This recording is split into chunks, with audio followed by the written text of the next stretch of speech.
मित्रों, यह एक सवाल है कि अच्छे लोगों की मृत्यु जल्दी क्यों हो जाती है। अक्सर यह देखा जाता है कि अच्छे से और धर्म से चलने वाले लोगों की मृत्यु अक्सर जल्दी ही हो जाती है।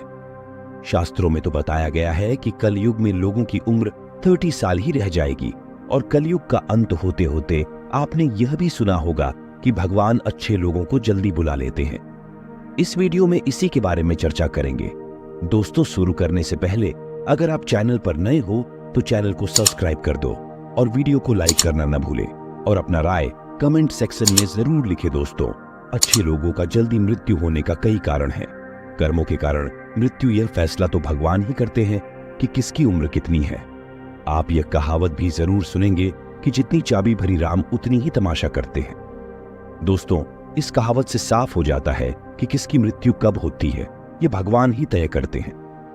वैसे तो अच्छे लोगों की मौत जल्दी हो जाने के पीछे कई कारण होते हैं, लेकिन पहले कारण को समझने के लिए आपको यह जानना होगा कि हम जो कुछ भी इस जन्म में करते हैं उसका जवाब हमें ऊपर यमराज को देना होता है।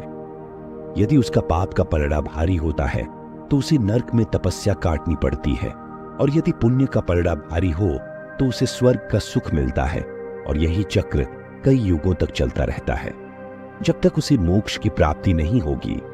इस मृत्युलोक में हर कोई अपने छोटे से कम के लिए आता है। कोई आत्मा इंसान बनता है तो कोई जानवर के शरीर में प्रवेश करता है। ये उसके संबंधित कर्मों के आधार पर ही तय होता है। इसके अलावा उनके जन्म देने वाले माता पिता के संस्कार भी उनके अंदर आते हैं। इसके बाद वो जो कर्म करेगा उसके होश से उसे पुण्यात्मा या फिर दुरात्मा कहा जाता है।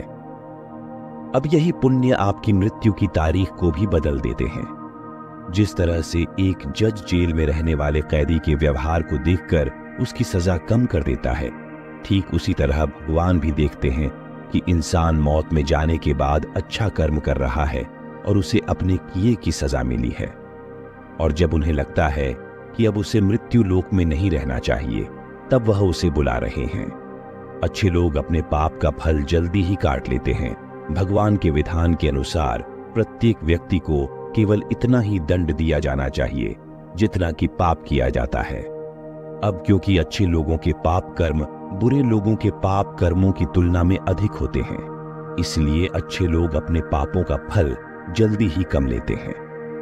हिंदू धर्म की मान्यता है कि भगवान हर अच्छे व्यक्ति को किसी न किसी उद्देश्य के साथ मृत्युलोक में मान्यता देते हैं, और भगवान का अपना अवतार लक्ष्यों में शामिल होता है।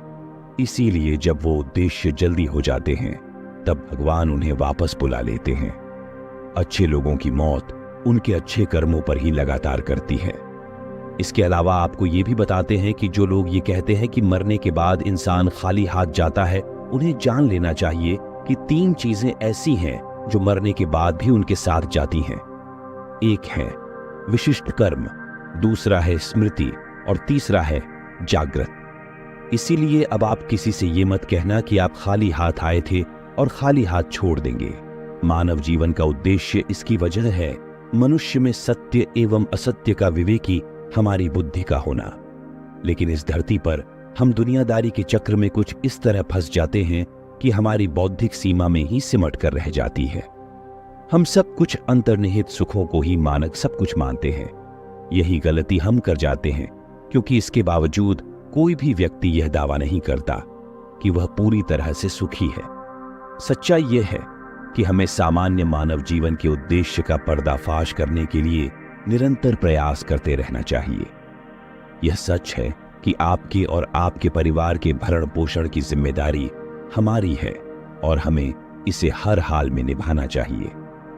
लेकिन क्या आप यह समझ पाते हैं कि आप कितने दिनों तक या कितने सालों तक इस जगत में बने रहते हैं और आपकी मंजिल बन जाती है? तो इन कार्ड के उत्तर में ज्यादातर लोग यही कहते हैं कि पता नहीं, ऐसे लोग बड़े ही अजीब होते हैं। वो यात्रा तो कर रहे हैं पर यात्रा के संबंध में उन्हें कुछ जानकारी नहीं होती। क्या आपने कभी एकांत में यह सोचा है कि आपका यह मानव जीवन क्यों मिला है? तो दोस्तों, महाभारत में युधिष्ठिर महाराज के एक प्रश्न के उत्तर में भीष्म पितामह ने कहा था कि किसी से बढ़कर कोई भी जीव नहीं है। आपको यह जानकर आश्चर्य होगा कि 84 लाख योनियों के बाद हम मनुष्य जीवन से मिलते हैं। और संसार के सभी प्राणियों में मनुष्य ही सबसे श्रेष्ठ है। मित्रों, धर्म कोई सा भी क्यों ना हो, हर किसी में यही बताया गया है कि जिसने इस धरती पर जन्म लिया है उसकी मृत्यु निश्चित है। और अगर बात सनातन धर्म की करें तो इसकी एक मान्यता के अनुसार बच्चे के जन्म की छठी रात ही ब्रह्मा जी उसकी किस्मत लिख देते हैं, जिसमें उसके आने वाले कल जैसे विवाह, पढ़ाई, नौकरी, यहां तक कि मृत्यु की तारीख तक शामिल होती है।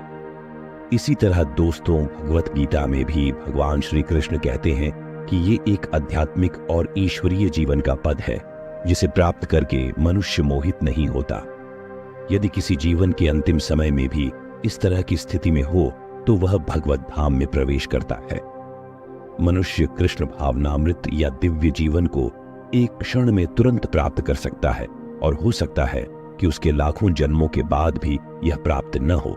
दोस्तों, यह तो सच को समझने और स्वीकार करने की बात है। भगवत गीता कहती है कि वास्तविक जीवन शुरू किया गया यह उद्यम जीवन के साथ होता है।